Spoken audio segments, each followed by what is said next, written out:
परम श्रद्धेय बाबा साहब डॉक्टर अम्बेडकर को सादर आमंत्रित करते हुए भिक्षु संघ को सादर नमन। प्रबुद्ध उपासक उपासिका थोड़ी आवाज बढ़ा। प्रबुद्ध उपासक उपासिका, आज का ये बौद्ध महोत्सव 25 दिसंबर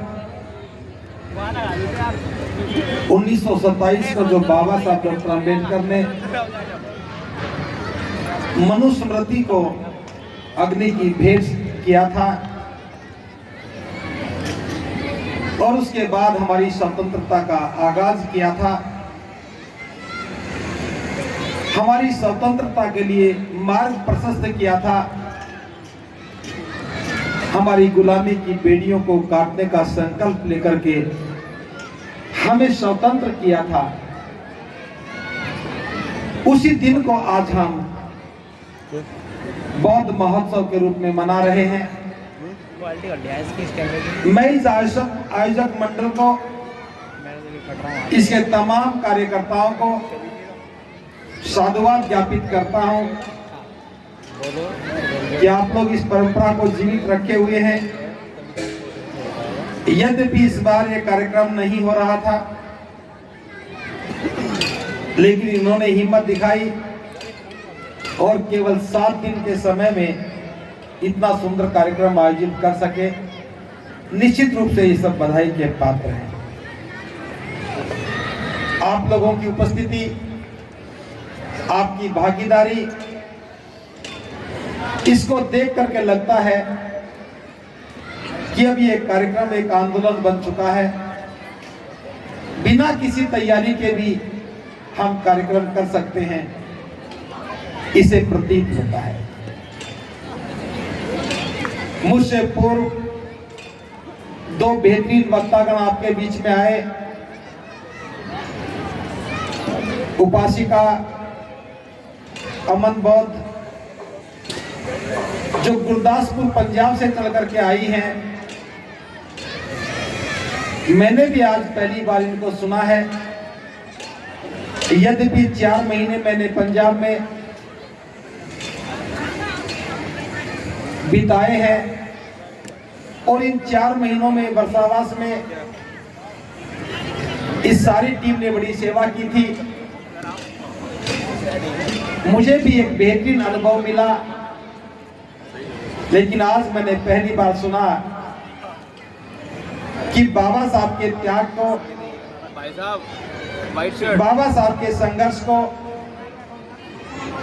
और उससे मिली हुई उपलब्धियों को प्रस्तुत करने का ऐसा भी एक तरीका हो सकता है, सलीका हो सकता है। उनके वक्तव्य में केवल शब्द नहीं थे, उनके वक्तव्य में भावनाएं थी। बाबा साहब की पीड़ा को समझने की अनुभूति थी, बाबा साहब से मिली हुई प्रेरणा थी और उसके साथ साथ दायित्व का बोध भी था। करना क्या है, लक्ष्य स्पष्ट था। तो मैं समझता हूं ऐसी अभिव्यक्ति निश्चित रूप से समाज को एक नई दिशा देने का काम करेगी। यहाँ जितनी भी उपासिकाएं आई हैं, वे सब उनसे प्रेरणा लेकर के एक नए लक्ष्य के लिए काम करेंगी। और जैसा आप जानते हैं, हमारे प्रबुद्ध उपासक अशोक गौतम जी, जो न केवल विद्वान हैं लेकिन एक प्रखर वक्ता भी हैं, उनके वक्तव्य में एक स्पष्ट संदेश होता है। तथ्यों के साथ करना क्या है ये भी स्पष्ट रहता है। आज उनका भी युवा जोश, उनका भी वक्तव्य समाज को दिशा देने के लिए बहुत प्रेरक रहा है। यद्यपि उनको और भी बोलना था, लेकिन मेरी प्रतिबद्धता है, मेरे पास यहीं तक का ही समय था, क्योंकि मेरे कार्यक्रम बड़े व्यस्त रहते हैं। कल मैं इस समय जयपुर में था, आज आपके बीच में हूँ और आने वाले कल में मैं आजमगढ़ में होऊंगा। तो दूरी भी तय करनी होती है, इस काम भी करना है। तो हो सकता है उन्होंने मेरी व्यस्तता को देख करके अपना विषय कम किया। आज मैं बहुत थोड़ी बात आपसे कर रहा हूं। पिछली बार, उससे पिछली बार मुझे आने का अवसर मिला और उससे पहले भी कई बार मैं आया हूं। ये स्थान बदलते रहे हैं लेकिन कार्यक्रम चलता रहा है और हर बार मैं भी एक पाठ पढ़ा करके चला जाता रहा है। एक अध्यापक का काम रहता है कि वो क्या पढ़ाया और क्या समझ में आया इसका भी मूल्यांकन करे।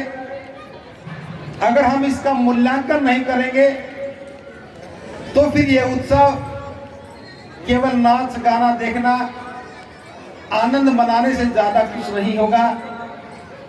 नाम भले ही उत्सव है लेकिन हमारे जीवन के लिए यहाँ एक मार्गदर्शन है। हम उत्सव मनाते मनाते हर्ष और उल्लास के साथ अपने जीवन के लक्ष्य को तय करने का संकल्प ले लें और यहाँ से प्रेरित होकर के जीवन निर्माण के विषय पर काम करने लगे। जैसा जैसा बाबा साहब ने कहा था वैसा भारत बनाने का काम करने लगे तो मैं समझता हूं कि हमारा उद्देश्य पूरा होगा। हो सकता है कि आज लोग बदल गए हों, पिछली बार कुछ और आए हों, फिर भी मैं उन बातों को दोहरा रहा हूं। आपने सोचा है कभी कि बाबा साहब ने मनुस्मृति का दहन क्यों किया? ये विषय किसी की भावनाओं को आहत करने का नहीं है। ये विषय मानवीय है, मानवता को सम्मानित करने का विषय है। हजारों वर्षों तक इस देश में आम व्यक्ति के लिए, जनसाधारण के लिए ज्ञान के दरवाजे बंद कर दिए गए थे। केवल कुछ मुट्ठी भर लोगों को पढ़ने का अधिकार था और वो अधिकार किसी और के पास ना चला जाए, उस अधिकार से समाज के और लोग लाभान्वित ना हो जाए, इसलिए उन्होंने इस मनुस्मृति को शासन का तंत्र बनाया और उस तंत्र के माध्यम से सभी लोगों की प्रगति के द्वार बंद कर दिए। एक ही वर्ग पढ़ सकता था, वो भी पुरुष पढ़ सकता था। महिलाएं तो शायद भूल गई, उस मनुस्मृति में किसी भी महिला को पढ़ने का कोई अधिकार नहीं था। अधिकार नहीं हो कोई बात नहीं, लेकिन अधिकार अगर पढ़ने की कोई बात करता था तो उसको सजा मिलेगी। ये सजा मिलना एक जुल्म था, अपराध था। भारत में अंग्रेजों का शासन आया। अंग्रेजों की शासन व्यवस्था में कुछ लोगों को पढ़ने का अधिकार मिला। उस अधिकार के तहत डॉक्टर अंबेडकर पढ़ करके आगे आए। तब उन्हें समझ में आया कि समाज की प्रगति क्यों रुकी, समाज को आगे बढ़ने से किसने रोका। व्यक्ति के सर्वांगीण विकास के लिए ज्ञान का होना नितांत आवश्यक था। फिर ज्ञान की प्राप्ति में इतनी बंदिशें किसने लगाई, तो पता लगा कि जो शासन करने का जो तंत्र है, विधान है, वो मनुस्मृति ही उसकी जिम्मेदार है। और जब तक मनुस्मृति के आधार पर शासन चलेगा तो ना किसी को पढ़ने का अवसर मिलेगा, ना किसी को समानता का हक मिलेगा और स्वतंत्रता तो एक शोषण की बात ही बनकर के रह जाएगी। पहली बार प्रतिबंधों के बाद भी एक व्यक्ति को पढ़ने का अवसर मिला और उसके बाद इस मनुस्मृति को जलाया गया। और जलाया भी क्यों गया? ये कोई योजना नहीं थी कि बाबा साहब तैयारी करके आए थे। बाबा साहब तो मानवीय अधिकार लेने के लिए महार के तालाब का पानी पीने का आंदोलन लेकर के आए थे, लेकिन उस आंदोलन की जड़ में मनुस्मृति थी और मनुस्मृति से लाभान्वित लोगों ने न्यायालय में झूठा मुकदमा डाल करके कहा कि यह तालाब तो हमारी निजी संपत्ति है और अंग्रेज सरकार का कानून भी उनके पक्ष में खड़ा था। तालाब पर जाने की मनाही हो गई थी। हजारों पुलिसकर्मी पहरेदार बन गए थे और जो समाज के ठेकेदार थे वो किसी भी अनहोनी घटना को अंजाम देने के लिए तैयार खड़े थे। उसके प्रतिशोध में बाबा साहब ने इस मनुस्मृति को जलाने का निश्चय किया और निश्चय करते समय दो बातें कही। पहली बात तो मैं इस मनुस्मृति को इसलिए जला रहा हूं क्योंकि यह मेरी बुद्धि को नहीं जचती है। हजारों साल के इतिहास में भारत में किसी एक व्यक्ति ने खड़े होकर के, जिसके पुरखों को भी पढ़ने का अधिकार नहीं था, पढ़ करके अपने ज्ञान की बदौलत शासन के इस तंत्र को चुनौती देने का काम किया कि ये मेरी बुद्धि को नहीं जचती है। पहली बार किसी ने बुद्धि की बात की। बुद्धि की बात कोई बड़ी नहीं है, लेकिन दूसरी बात बाबा साहब ने कही, मैं इस मनुस्मृति को इसलिए जला रहा हूं क्योंकि ये अमानवीय है। ये अमानवीय है। जब शासन तंत्र ही अमानवीय हो जाए तो उसे जलाना ही पड़ता है। बाबा साहब ने सिखाया और बाबा साहब ने एक एक पेज को पढ़ा, उसको फाड़ा और साथ में एक ब्राह्मण खड़ा था, जिनका मित्र ही था, वो अग्नि में डालने का काम करता रहा। ये प्रतीकात्मक था।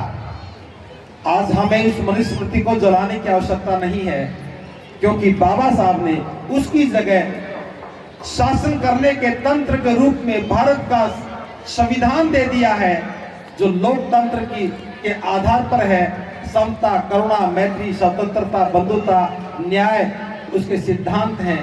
तो इसलिए हमें मनुस्मृति जलाने की आवश्यकता नहीं थी, लेकिन मनुस्मृति जलने के बाद, देश में भारत का संविधान लागू होने के बाद हमारा जीवन कितना सुंदर बना।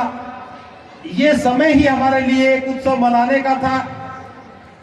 भावना आज यही है कि मनुस्मृति के खत्म होने के बाद जो भारत के संविधान से हमें जीवन मिला है, हमारे जीवन में जो उत्सव आया है, हम बाबा साहब के प्रति अपनी कृतज्ञता को ज्ञापित करें। प्रयास कोई छोटा और बड़ा नहीं होता। प्रयास करना, उसकी शुरुआत और उसे लगातार चलाए रखना बहुत हिम्मत और जज्बे का काम रहता है। तो इस काम के लिए मैं आप सबको भी साधुवाद दे रहा हूं कि एक बार पता लगता है और आप चले आते हैं और एक काम आगे बढ़ता है। आज दूसरी बात जो मैं इसमें करना चाह रहा हूं, पिछली बार भी मैंने जिक्र किया, आज फिर दोहरा रहा हूं, हमें इस व्यवस्था को भी नकारना है। बाबा साहब ने शासन व्यवस्था के तंत्र को खत्म करने का काम किया। अब हमारी जिम्मेदारी बनती है कि देश में भारत का संविधान है, इसलिए हमें लोकतांत्रिक मूल्यों को जीवन में उतारना पड़ेगा। हमें भी समता, बंधुता, न्याय और स्वतंत्रता के सिद्धांत पर काम करना पड़ेगा। समाज के बीच में जो भेद की दीवारें हैं उन्हें गिराना पड़ेगा। आप लोग नारे लगाते हैं, बौद्ध धर्म की क्या पहचान, सारे मिलकर के बोलते हैं मानव मानव एक समान। क्या ये परंपरा है, मात्र नारा ही है या कोई सिद्धांत है? अगर ये सिद्धांत है तो हमें मानव मानव को एक समझना पड़ेगा और एक समझने का अर्थ है आपको मनुस्मृति के आधार पर जो जाति की व्यवस्था थी, उस जाति की व्यवस्था को भी नकारना पड़ेगा, उसे खत्म करना पड़ेगा और अपने समाज को एक जाति विहीन बौद्ध समाज की आकृति में ढलना पड़ेगा। कौन कौन है आप में से जो जाति को तोड़ने का तैयार है? हाँ, शाबाश, बहुत बहुत साधुवाद। एक कैमरामैन उनको दिखा दो, उधर घुमा दो एक बार। आप देख लो, इतने लोग हैं जो जाति को खत्म करने के लिए तैयार हैं। तो मैं आपसे एक बात कह रहा हूं, हाथ ऊपर करने में